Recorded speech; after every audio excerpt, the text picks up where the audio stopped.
Mr. Nick Saviano. With a stellar career spanning decades, Nick has established himself as a trusted mentor and developer of world-class talent. Thank you. Pleasure. Um, I start out most of my talks. You guys, if you would, get a quick drink, and then I'll tell you when we want to get started. I would like to speak for a couple minutes. And is anybody going to be offended if I wear glasses? Normally, I don't. I don't like to. I'll take them off for now. But it's so bright out that, and I'm looking into the sun, I may put them on a little later. First of all, you first must understand that I look at this as an incredible honor and privilege. I don't say that to just sound, oh, he's trying to sound nice or whatever. I really mean that. There are a couple things. First of all, it forces me to learn. I'm relentless about growth, about my own growth. It keeps me thinking I'm better than I was 6 months ago. So how the heck can I be arrogant about my knowledge today? It just doesn't make any sense. And I'm being as sincere as possible. So I come out, I prepare for these talks to try to present some things that are valuable that I have learned. Now, I also don't want to demean my experience. I have a lot of experience. I started playing at a world-class level in about 1976. So it's a long time. And I've learned a lot. And I've been around a lot of great coaches and knowledgeable people and things like that. So first, I'm going to work today with this maximizing your on-court training time. Why? Because I know everyone's here college coaches. You don't get 5-6 hours a day, 6 days a week. And I want to share with you what I found is very, very successful. The first thing is I want to introduce, it's an international group. I'm almost from Italy, but I'm not. I'm second generation Italian. But this is Yanni Romero, one of our coaches from Venezuela. He used to be Davis Cup captain. He was an excellent player, great guy. Give Yanni a hand. And for the two players here, the young lady is Tina Liu. She's from China and she trains with us full time, goes to school at American Heritage. And she is, you're a sophomore now? Yeah, sophomore now. And then there is Robert Dolia, and he is 13 years old, and he is from Singapore. So round of applause for them.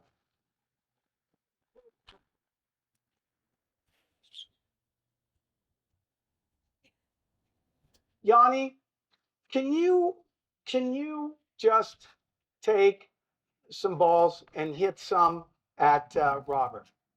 For me, in order to maximize a training session, all right, I mean this sincerely. Just follow what I'm saying. Not that you have to agree with it, but this is where I believe. Primarily, it falls on my shoulders as a coach, not the player. I've got the prerequisite to a great workout, and you guys can hit. Robert, I want you engaged here, where you hit right back to him, but he's going to be engaged and hitting the ball pretty hard. Now, you just get a chance. He's a good player, 13 years old. He's aspiring to be a world-class player. But what I'm looking at is I'm looking for him to be at an optimum level of intensity. Now, if I could ask a favor of all of you, this is something that is very important. Do not follow the ball. I want you to watch him because this is where most of the really important stuff happens. Go ahead. Now, you see right here, I'm a stickler for detail, and I want somebody in an optimum state. Okay, hold up. What's an optimum state? Well, highly intense, yet relaxed. I believe you can achieve more of a flow state in training. You know, people say, "Oh, I want a flow state in the zone when they're playing." I believe that with the proper prep that an athlete, you can get them going well. Now, I'm going to start out, and everything I do here is for a reason. So it's not kind of flippant. Tina, if you could come out. First of all, starting out, one of the things I like to do, and I have a very specific reason for this. So I'm leading up to it. Let's start with some short court, Tina. Over here, hustle over. Hustle over, please. Short court. Yanni, you're going to need the basket next to you. I like to start with short court. Now, a lot of people don't. I do. Why? Because I want the athlete engaged. And I want to hold up on one thing here. Hold up. I want to digress. All of you are working with collegiate players. I'm working with some college players, but mostly, juniors or world-class professionals. I have to empathize. I have to understand what they're dealing with, and I have to let them know before the workout that I get it. I understand either the challenges they're facing, the difficulties, maybe there's frustration, whatever. If they know I understand them, they will be more likely to hear what I say and practice. So that's part of the prerequisite to having a great workout. Probe, let the players know, look them in the eye, find out what's going on. How's the day? They don't even realize I do that because they start doing short court. I'm asking them various questions and I get an idea. This helps sets the foundation for a great workout. Now, I'm going to go through this. This is what I'm looking for. Short court. I'm looking for a split step. So let's watch Tina here. Yep, good split. That's very important. Now, go ahead. Get ready to explode. Either forehand or backhand, Tina. Let's zero in on Tina here. Hit some backhands too, please. Robert, hit her backhand. Split when you're hitting. Now, you say, stop a sec. You say, okay, Nick, come on. Short court. No. I want short court for a reason. I'm going to stay away from there for obvious reasons. One, I want them engaged in splitting. Splitting, I could literally talk for over an hour on it easily, on the importance. It gets the person mentally engaged and focused in the moment. Listen to me on this one. If somebody splits properly, forget some of the stuff that's on the internet. It drives me crazy. If somebody is timing their split step, they must be in the moment. They have to be. Because if the timing is right, they're going like this. Now I'm going to come in here and I'm going to hit a couple. Robert, you can go on the other side, be on the sideline. Watch Tina. I'm looking for a split. I'm looking for her to get the ball in what I consider the optimum hitting zone. This is a big deal, the optimum hitting zone. These are things I'll work with world-class players on, and they're like all ears. I want every ball the ideal distance from the body. I don't want the ball up here. We don't want it up here. And obviously, we don't want to let it drop too much. I'll get to that later on. So the movement, the splitting, and the movement to get in position. This is giving the person specific objectives, their brain. Now, let's watch her for a second. Don't watch me. Here we go. Ready? Now, yep, perfect position. Here we go. Go. Get over there. Perfect position. See, and I can move her around. I can make this a tough workout. See, because I have the ability to take the ball early. Come on, let's go. Let's go. Move. I want you quicker than that. Split, move. Get over there. Yes. Quick. Get up to the ball. Now, what I'm getting is an engaged athlete. Now, you're up, Robert. Good job, Tina. Take a break. What also am I doing here? It's pretty subtle. We are starting the workout with some success. We're not starting hitting from the backcourt, slapping balls around. People are sloppy. And all of a sudden, you're saying, oh, okay, let's start and sharpen up. It's like somebody who's a great pianist. They're not going to come out and play sour notes, not while they're warming up. So I don't like it with our kids, and I don't like it with professionals. Here we go. Now, Robert, I'm telling you, if you cheat towards the forehand, I make you look bad here. No. Here we go. Ready? Ready? Now you see that split there? That's really good. Yep. Now this can really be where, oh, he didn't split that well, but he's a good athlete, he recovered. Now you see the focus and attention to detail? Don't worry, Robert, I'm not tired yet. Yep, get the ball in position. Optimum hitting zone. Now, do you see how engaged he is? Give him a hand, he's working hard. He's a nice kid, same with Tina. But that's the number 2 thing. Now, please follow me on these things. These things, look, Leonardo da Vinci said that simplicity is the ultimate sophistication. I am telling you from my experience what I believe. You may not agree with me. Much of playing at the highest level is there's a lot of simplicity to it.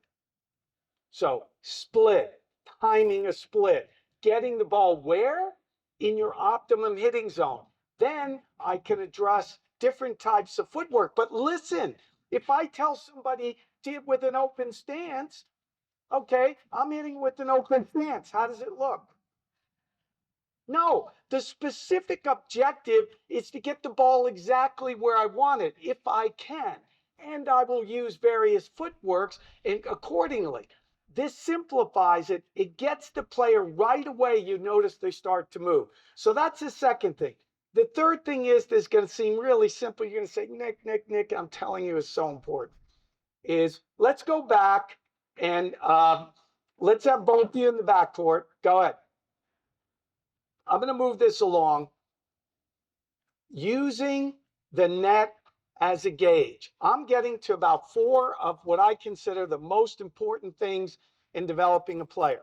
And quite frankly, after I get through with these 4 or 5 things, I am telling you from my experience, I rate it at about 200 to 300% faster in learning and more efficient learning than regular workouts. At least 200%. All right, so here's what we're doing. Yanni will feed. Here's what I want them to do. 1, I want the split. I want the split time perfectly. 2, I want the ball in the optimum hitting zone. 3, I want you using the net as a gauge. Hear what I've just said. So when they're hitting here, and 4, I want, Robert will understand this a little more than Tina because I work more hours with Robert. Remember, Robert, about keeping the head still?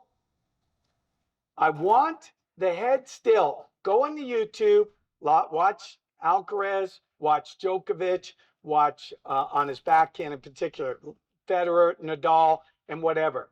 Basically, their head is still here. The visual system is here, and their head is still here until the stroke is about here. You watch lesser players, and everything's going all over the place. That means mentally, your eyes are part of your brain. If you're up and down the court, are you in the moment? No, you're in the future, period. How many times do we see it? You got your player, you set it up, they go like this, they got the short ball, and it's right there, and you're saying, you're going like this, and they watch me, and they go, ah, and they lift up, and they're missing the easiest shot because they're focused on the outcome. Follow me now, please. Follow me. Step back to what I just said. I want them to keep the head still and use the net as a gauge. They have their target, and they're going to use the net as a gauge, which means they cannot be nervous at that time. They are engaged in the moment. Now, finally, we're going to do half speed hitting. So you could go a little half speed-ish, full speed with the feet, great positioning. I expect to be dazzled or I'll lose my cherry personality. Here we go. Let's go. Half speed hitting, right? Great position. Head still, slightly after the hit. Now you notice, see how Tina's backing off the ball a little more than I would? Yep, she's capable. That's okay. I don't mind the miss. You don't pick any up. Go ahead, Yanni. Come on. Very nice. That's great, Tina. Now, you see, go ahead. Now stay in there, Robert. And let me ask you something. Hold on. Stop.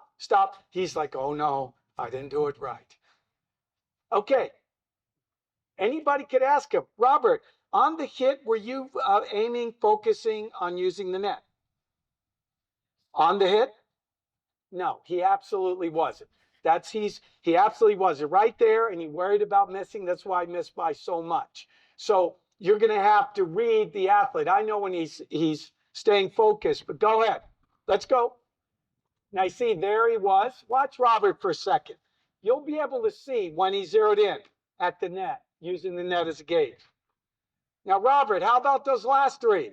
The answer is yes. Go ahead, answer. Oh, yeah, okay. So he's young. He's a little intimidated, but okay, I want you to rip some forehands. I want great positioning. Tina, you stand in one corner there. Great positioning. But I want you focused on just when she's hitting. I'm going to add another component into this. And if you follow these, to me, this is where you'll get the absolute fastest development. I'm going to add another component. This is how you assure that the person is totally absorbed in the hit when the opponent hits. You go to Robert. Robert, I want you to get to any ball that she hits. If she mishits it, if it lands over here, if it's 2 feet wide. Now, obviously, if you can't get to it, you can't get to it. But now, can you all just watch Robert a second? Let's just zero in on Robert. Let's go. Get ready. Now, do you see how nice the split step is? Now, if you...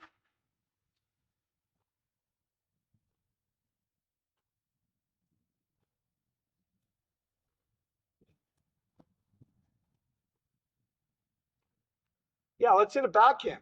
Go ahead, Johnny. Come on. Here we go. Yep. Get ready. Now, you see how nicely he stayed on that last ball? Okay, so through this process, how hard are you concentrating? Pretty well or so? You can? How would you rate that? Yeah. So he's actually doing a good job. He's worried about saying the score too high. But the point is that for Tina, for Robert, they're now engaged totally. They got the split. They got the optimum hitting zone going. They've got their visual system focused on staying here slightly after the hit. And they're hitting with a great intensity in terms of running to get to any ball. What this means is that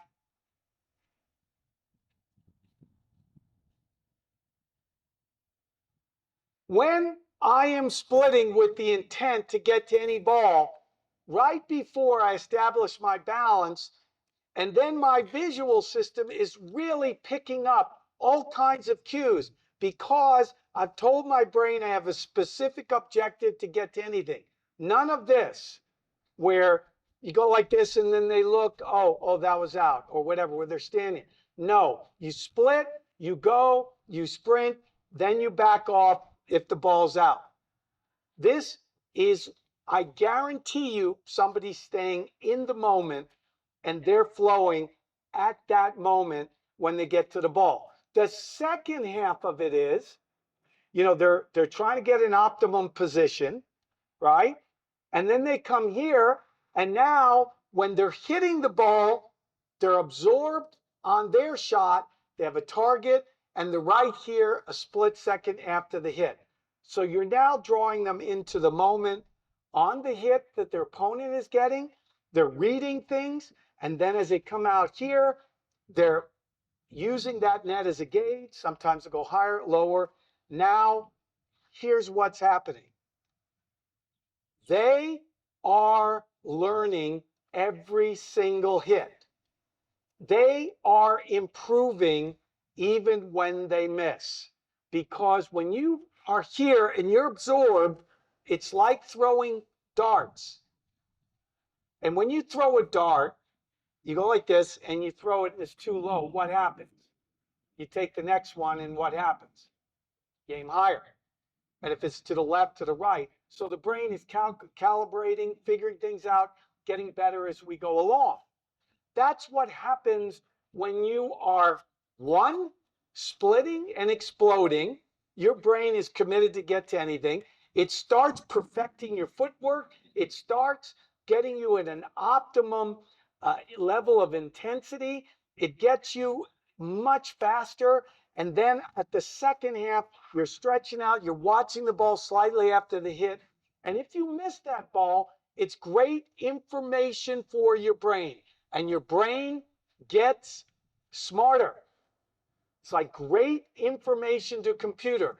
This is why I say you get people to play at this level of intensity and focus, and it's really impressive what can happen. So let's go with what I want now. Yanni, can you hit in the corner there? Tina, you can come over here. You're up, Robert. So we'll see if he can do it at full speed. And I would recommend you stay right here and you will be able to see literally when he's absorbed. Yanni, you can, I don't care if he gets tired. Right, there we go. I want him moving. Yeah. Watch him the whole time. Watch him. You got to get to everything, Robert. You better get to everything. Look at the focus here. Come on, aiming above the net. Now, I'll get to something in a second. Good. Now, let me jump in here. There's no way you're going to get one of your athletes to do all 4 or 5 of these things at once if they're not used to them. So I'm doing this for the purpose of, this demonstration, but I might just be breaking it down where in a workout for him to get him going, I may just want him to really focus on his split and going for every ball. So let's make it easy on him. One more, and then I want Tina to hit. Here we go. I want you splitting and get to every ball. That's all right, Yanni. You can hit a winner. I don't mind. Let's see how he does. Any ball. Yep. Now you see even there, he's concentrating pretty well. Yep. Oh, a little flare. My goodness. Yeah, you better get that one. You got to be able to get that ball. And I'll get to something else. I want to say something to you. This is off the topic. What you saw there is what I call tennis specific athleticism. That is the melding of somebody's speed, quickness, agility with the racket skill. And if you watch, the best players in the world are almost always the best tennis specific athlete. Djokovic has been for years. He's probably passed the mantle to some other younger players. That means he can come out here and be totally stretched, and he has great skill in his hands and the racket. Tennis specific athleticism is cultivated through, one, making sure they're good athletes in good condition, flexibility, etc. But 2, that they have racket skill, and you want them cultivating their racket skill as much as possible. Anything at all to enhance the racket skill. And you do this primarily by, guess what? Running, stretching, reaching for any ball you can get to. And you do that from 12, 13, 14, 15, or at 17, 18, by the time you're a senior, you're pretty darn good on the run, is stretched out, hitting a drop shot, etc. Tennis specific athleticism, that's also what is cultivated within the context that we're talking about. Tina, you're up. Let's go.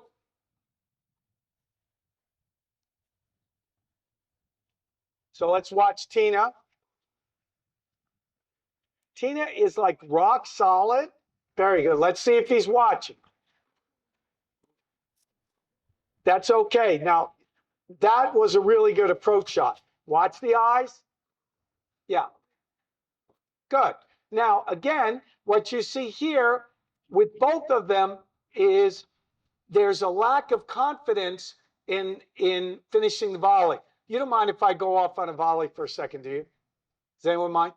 So what I like is lining this up here and then be decisive with the finish. So the strings are going towards the target. Watch. Here we go. Okay? And so it doesn't look like, all right, without the other hand, if I'm making it look too easy or no? Okay, here we go. So you see it's lined up, and what makes somebody look like a good volleyer. Now, I was a good volleyer years ago, but I have no illusions about my skill level, is the ability to line the racket up and then have the strings go right where you want the ball to go. And when you watch the kids, they go like this, and they don't line it up. So now they're coming in and out of the hitting zone. They're doing this and that.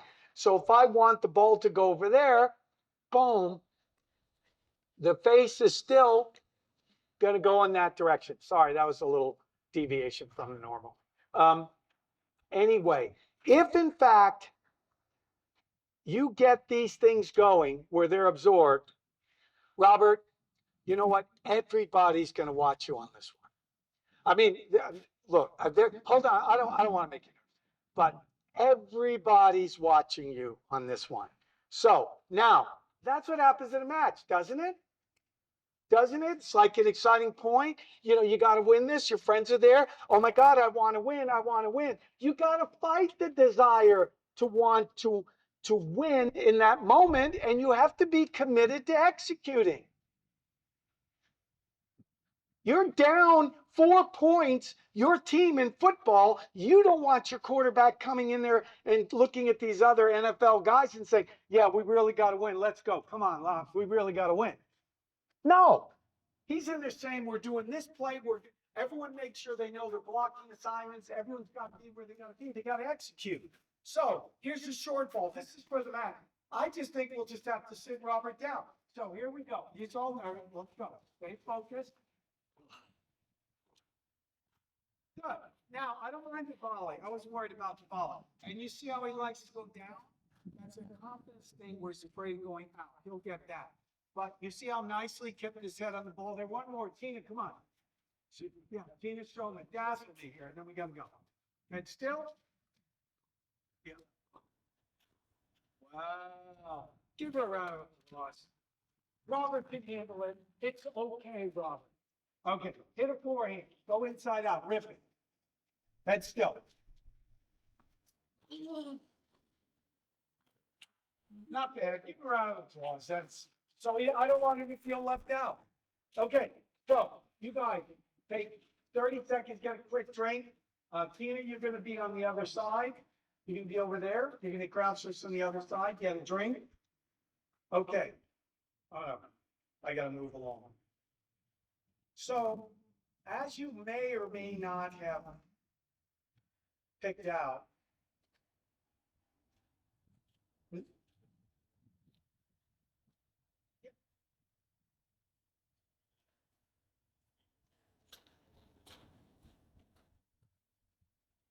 now what I'm going to do is I'm going to put the mic, toss it up, get the ball, catch it, and talk. Okay, this takes real skill.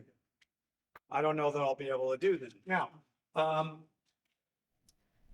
drilling, simulating, and tactics. Everything I do involves some form of tactical awareness, shot selection, positioning, for whatever reason it might be. Is that working? Okay. So here's,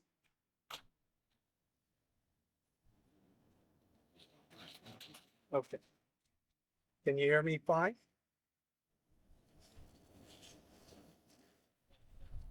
Okay, yep. Well, here's what I want things to be simulated. Now, what we're gonna do is regular drilling. This drives me crazy. You know, you work with some players when they've won Grand Slams, which I've been fortunate enough to work with. And when they've won Grand Slams, it's okay. It's okay if they're in cross courts, they just want to stand there for a while and they cross court. No problem. Because at that level, they've put in their time. They have put in the millions of reps at high levels, and they can turn it on and off. So they may have a moment where they are just standing there getting a little bit of rhythm. Younger players, young collegiate players, players without that kind of experience don't see the court as well.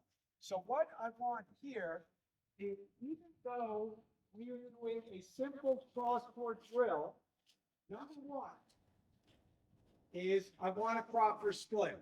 So we'll go back to what I was saying earlier. I don't want this because this doesn't simulate what's happening in the mat. One splitting in case it goes anywhere. That's one. Then I want the commitment to get to any ball. Period. She misses over there, I want Robert to get it. Over here, it doesn't matter. All right? The third thing is I want the hitting and then recovering according to where their ball goes. I don't want standing there in the front.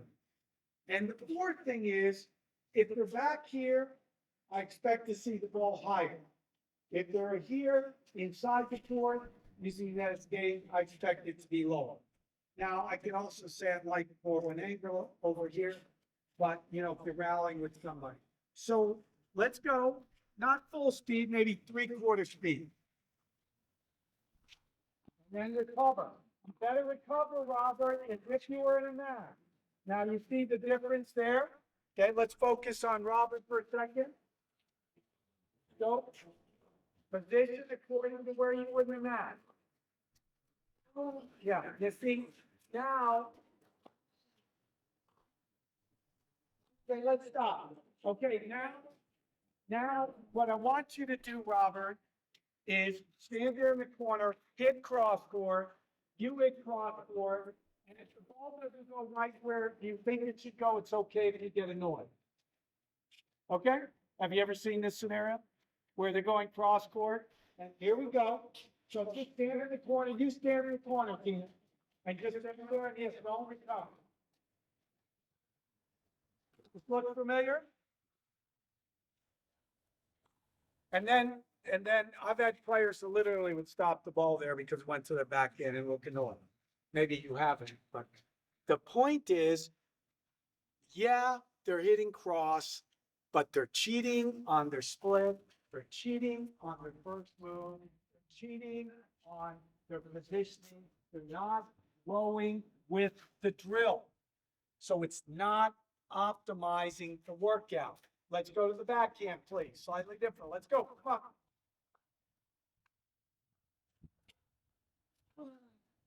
Position accordingly. Now, the beauty of this, keep going. As coaches, you can see if they don't understand where they should be positioned. Tina's doing a nice job there.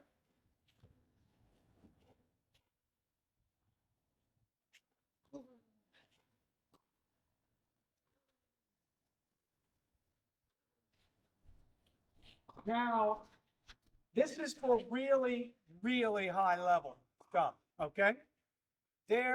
Neither one of them is capable of doing this consistently at all. But if you have somebody who's special, or they're special on a particular side, you do this drill, and if you want to get, how many of you have the kids, say, I can't read the short ball. I'm slow reading the short. How many got people like that? A lot, right? Almost everybody. You see it at all levels. It's nonsense. They see it. They're apprehensive, but they're not used to responding to it. So here's one of the ways I rectify that. But you got to be good to do this. I want the ball only struck at two heights. Only two. And that is at the peak of the bounce, if possible. You're not going to be able to always do that. Or in the upper end of the optimum hitting zone, around shoulder height, something like that. Now, they can allow the ball to drop into that, or they can get it on the rise. But I want nothing out of that zone. So everything has to be at the peak of the bounce. Let's zero in on Robert. Robert. All right, let's go. Peak of the bounce. Look where he is. Stop. Did you notice where he went right away? You know, coaches here, it's a different world when you hit a ball here versus hitting the ball back here. Now the games begin, so to speak. Just in the first ball, look at where it was. Let's go. Peak of the bounce, Robert. Don't let me down. So see that? Back up. I don't want you to have volley. You see, can't see. Yep, here we go. Yep, head still. Nice, head still. See the quality of the ball. You gotta get it. Nice. Go ahead, give him a round. Not too much, not too much. He gets a little out. Do you see the quality of the ball striking like take off? If we were to watch some of the top world-class players and you're seriously watching Djokovic here, or you're watching Swiatek, you'd be amazed the next time you watch how few balls they don't hit in their optimum hitting zone. It's amazing. You rip a ball and they're like out here like this, right there. Or taking on the rise, right there. Take a ball is gonna go way high, right there. Over and over. It's unbelievable. And this is where, combined with the athleticism, to be able to come out here, tennis-specific athleticism, the zoning in on the shot, the way I've said, now you've got practice, which is off the charts. It's off the charts. So if you were to just take, I don't know how far away I'm gonna get. If you were just going to take a couple of these components we talked about and focused on them, I have found that it helps the development of the kids enormously. Now, I want to do something. I'm going to run out of time in a little bit. And I want to save some time for questions. Let's do an approach pass. Robert, go on the other side. And Tina, you're up. Tina, you're up over here. Yep.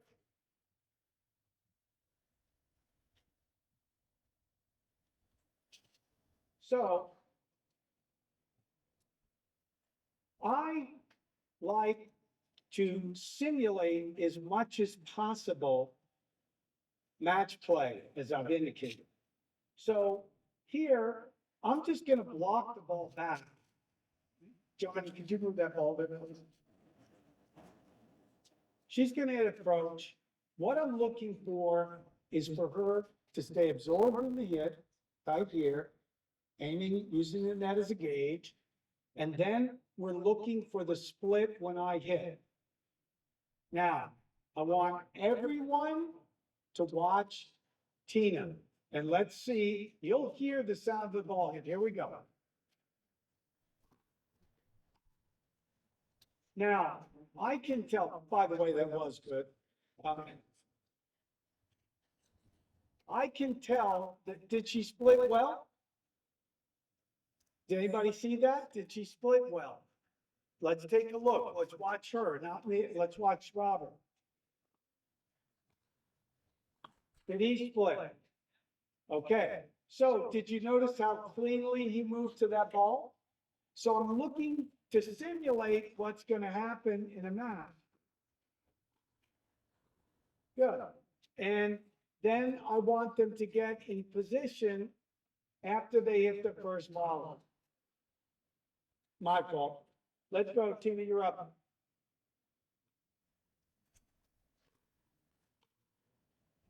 Good. And so,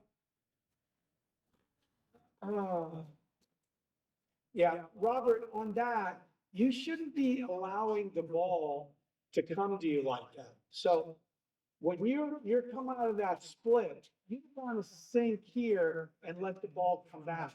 That should be an aggressive move when you come out of the split at the net. You lead with this leg, then you move aggressively to that ball to close it off. Sorry, I just can't let that go. One more, Tina. I made it a winner. I gotta get a little respect. Ah. There you go. Very good. Robert, do you really think you can win a point and all these people watching? Come on. Oh, goodness, I'm getting no respect out here. All right, one more, Tina. I gotta win one of these points. There we go. Okay, I got lucky. Go ahead, you can give me some applause. I get one good shot. At my age, they don't come very often. What, everything that I'm doing in drilling, I have a reason for. Training, purposeful. I'm trying to maximize the learning every single drill. You know, it's a drill that I don't understand. Here, I'll show you. Yanni, you stand in that volley.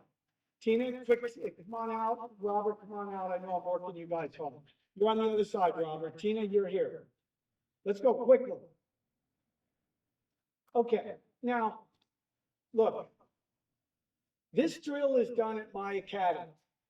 Now, in all my years, I'm pretty good at picking out the benefits and the limitations of a drill. So like in the approach pass, one of the limitations there is I'm standing there, I'm feeding the ball straight. It probably would be better if I was gonna run a little bit, hit it cross court, short cross, they go down a line, then it come over and hit it. But given the fact I'm not gonna run, I accept it. But here's the drill. It looks great. Parents love it. Here we go. So you're gonna hit to Robert and then you hit one ball to Jan. So they're rallying. Okay, you see the drill? I still don't get it. I'm not joking. I'm talking to his friends. I don't get it. Why would I want to go to Yanni? Yanni, do you know that? That's not a rhetorical question. I don't know the answer. What's the benefit of that? I don't get it. It looks great. So, wow, look at that, coach is volleying and then they have to move quicker. You never do that in singles, ever. Name one time you do that. You're hitting cross court. If you're playing double, okay, it's a double throw, that's fine. But the movement patterns make no sense.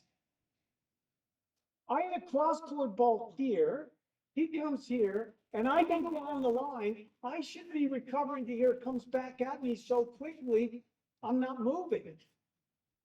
So to me, you are unlearning movement patterns. And that's what I try to avoid. I'm just sharing that with you. Now, let's go to serving. Come on this side. Yanni, put some targets in. Real quickly. We've only got a couple minutes. So serving. Serving, returning. I may not get the return, but here we go. Get some serve quickly. Let's go. Don't worry, you won't hit Yanni. All right. And then that second cone should be a little farther in, but that's fine. Basically, I like to have targets, and I want to be efficient in serving. And generally, what happens when serving, does this look familiar? Does it sound familiar? Yeah. Go ahead, you guys can serve. So here we go, typical serving session. Yeah. Yeah, Robert. Yep. It was really good. Yeah. Did you know who won the game last night, the basketball game? There's a game on. Yeah, go ahead, you can go ahead. Does that sound familiar? You have a like little kumbaya session, people are chatting, moving serves. I mean, you may as well sit down and chat. But what I want is I want purposefulness. Yeah, I have a problem with that. You're going here and this arm's going up. You're really holding that one on down. I want them hitting a target. Now you're saying, okay, I got them. But I will tell you something that maybe you haven't heard before that I like. You can take it or leave it. I don't like to hit more than 3 serves in one location in a row. The reason why I don't like to do that is because the person starts adjusting their service action to accommodate making that one serve. So I like to go say, if you're practicing on the wide ball, could you go wide on this one, please?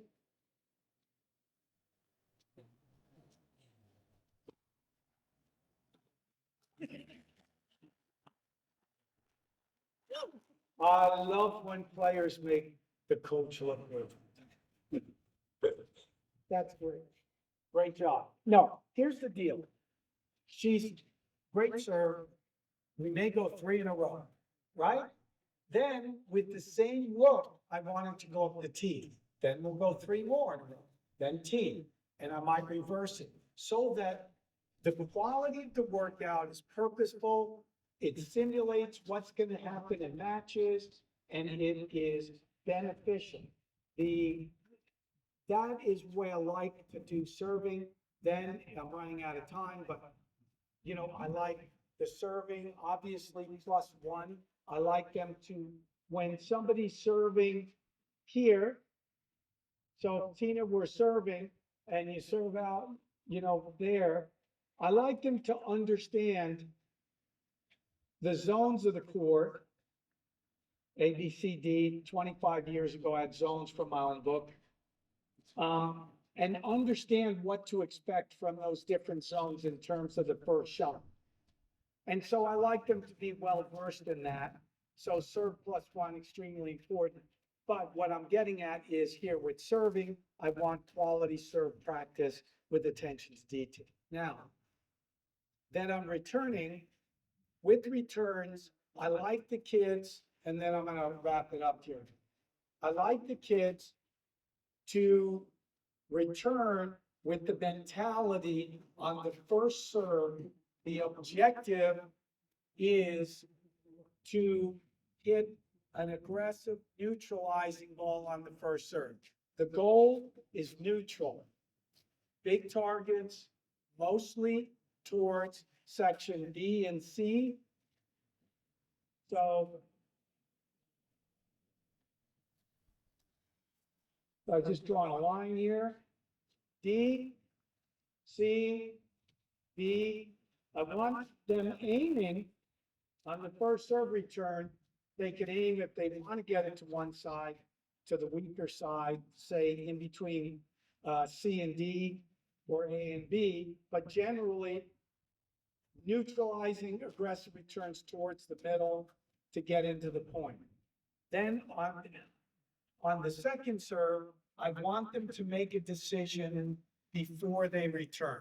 And that is, am I going to neutralize on this return? Or am I going to be aggressive and attack? If I'm going to neutralize, they realize they'll go for bigger targets, maybe go to the weaker side.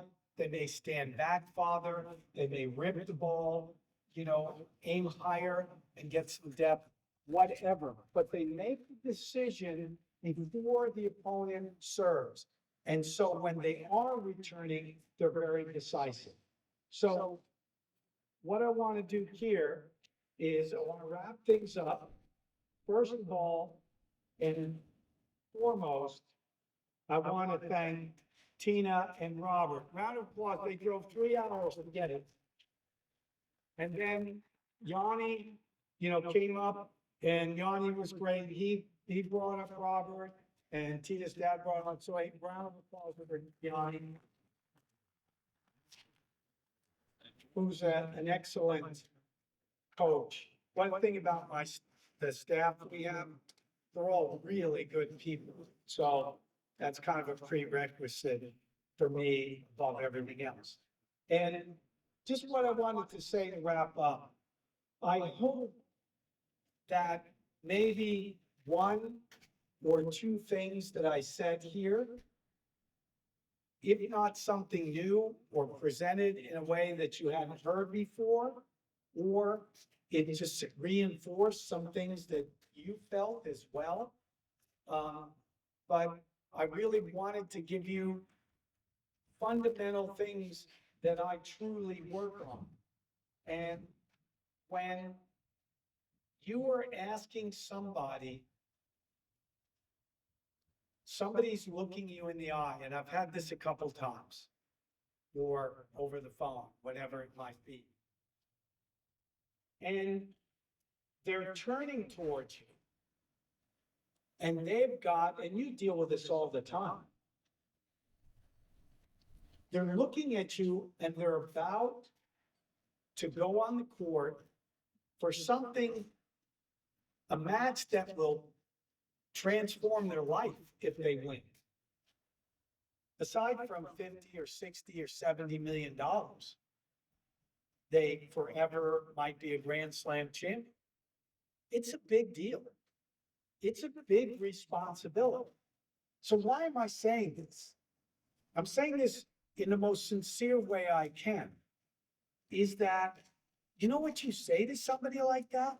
It's the exact same thing you tell your kids. Try to focus on the process. Enjoy being out there. Play how many points at once? 1 point at a time. Leave the court knowing you gave it your absolute best. Play with joy. Play with passion. Rise above anything that gets in your way.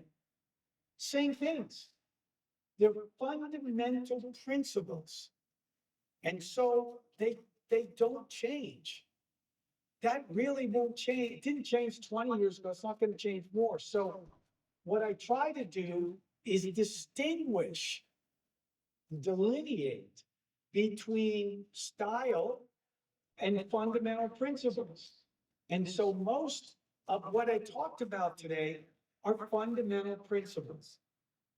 Positioning, split step, focus on the hit, using the net as a gauge, running for balls so that you improve your quickness and athleticism, purposefulness in practice, having a plan for your practice, well documented in advance. So these are all things that I feel are rock solid. And I want to reiterate, it is an incredible privilege for me to have the opportunity to come out and talk to you. And I really thank you for listening in this hot weather.